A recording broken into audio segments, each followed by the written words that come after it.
আসসালামু আলাইকুম দর্শক, স্বাগত জানাচ্ছি রয়্যাল বাংলা টিভির সংবাদে। এখন দেখবেন বিস্তারিত সংবাদ।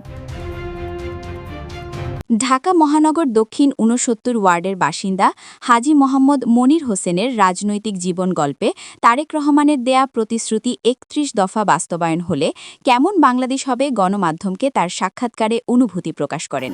১৯৯০ সাল থেকে আমি শহীদ প্রেসিডেন্ট জিয়াউর রহমানের আদর্শে বিশ্বাস করে আমি জাতীয়তাবাদী দলের প্রতি আস্থা রেখে আমি আমার ছাত্র জীবন থেকেই আমি বিএনপি রাজনীতিতে বিশ্বাসী এবং তৎকালীন সময় যখন ডেমরা ইউনিয়ন ছিল আমি ছাত্র দলের যুগ্ম আহ্বায়ক ছিলাম এবং ২০০১ সালে আল্লাহ সালাউদ্দিন আহমেদ যখন ঢাকা ৫-এর তখন বৃহত্তর ঢাকা ৫-এর এমপি হিসাবে সে মনোনয়ন পায়, তখন আল্লাহ সালাউদ্দিন আহমেদের সাথে থেকে বিপুল ভোটে এই আসন থেকে তাকে জয়যুক্ত করি।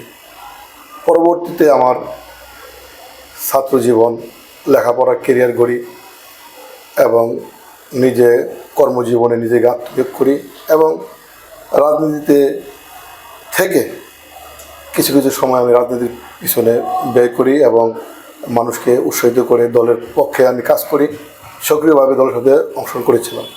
বর্তমানে ডেমরা থানার নবন গঠিত আহ্বায়ক কমিটিতে আমাকে দল ছোট কর্মী হিসাবে ঢাকা মহানগর দক্ষিণ অন্তর্গত ডেমরা থানার অন্যতম সদস্য হিসাবে আমাকে নির্বাচিত করে।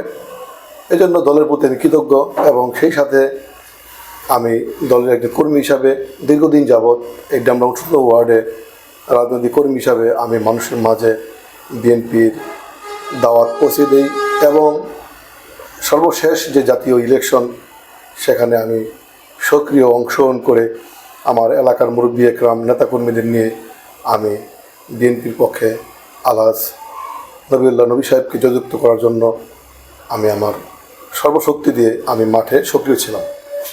আলহামদুলিল্লাহ, আমি আশা করি তারেক রহমান সাহেব যে ৩১ দফা দাবি জনগণের কাছে পেশ করেছেন, এই দাবি যদি পরিপূর্ণভাবে এই দেশে বাস্তবায়ন করা যায় তাহলে আমি বিশ্বাস করি এই দেশ উন্নত দেশের কাতারে এবং সুন্দর সমৃদ্ধি একটা দেশ হবে। আমি বিশ্বাস করি যারা চাঁদাবাজি করে, যাদের কোনো পেশা নেই, যারা চাঁদাবাজি করে শুধু তার চাঁদাবাজি, তারা কোনো দলের হতে পারে না। বিএনপিতে কোনো চাঁদাবাজ নেই, বিএনপি এমন দল যেখানে কোনো চাঁদাবাজির স্থান নেই।